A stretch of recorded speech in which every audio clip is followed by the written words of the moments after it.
అయితే మోహన్ బాబు గారు మీకు చాలా క్లోజ్. ఒక్కసారి ఫోన్ చేస్తారా? ఫోన్ చేయగలరా? చూద్దాం అంటే చూద్దాం చాలా మీడియా అందరూ కూడా డిఫరెంట్‌గా రాస్తున్నారు ఈ కథనం గురించి. అసలు నిజమేంటో అందరికీ తెలుస్తుంది కదా! చూద్దాం పూర్తి ట్రై చేద్దాం. ఒక ఏ బిజీలో ఉన్నారో లేదో.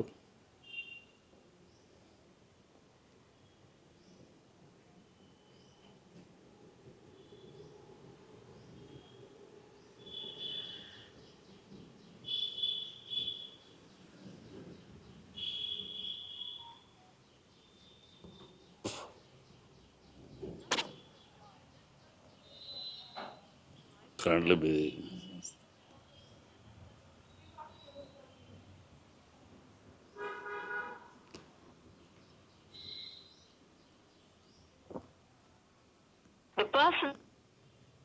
Okay sir. హలో అన్న, ఏమన్నా ఏంటి ఆ, మనోజ్ తీసుకెళ్ళిపోయారా ఇంటి దగ్గర నుంచి పోలీసులు? పోలీసులు వాళ్ళు ఆలోచిస్తున్నారు. బయట తోసేయాలా పర్లేదారా? బయటతో బయ- వాడు ఆ మాట అన్న తర్వాత నా మోహన్ బాబు అంత చూస్తా అన్నాక వాడిని బయటకు తోసేయటమే. వాడు వెళ్ళలా. ఆ, మనం కంప్లైంట్ ఇచ్చాము, పోలీసు అధికారులు చూస్తున్నారు, ఏం చేయాలా వాళ్ళు కూడా according to the rules regulations లో వెళ్ళాలిగా. అదే అంతేగా రూల్స్ ప్రకారం వెళ్ళాలిగా. అది నేను మళ్ళీ మాడతాను. Okay okay.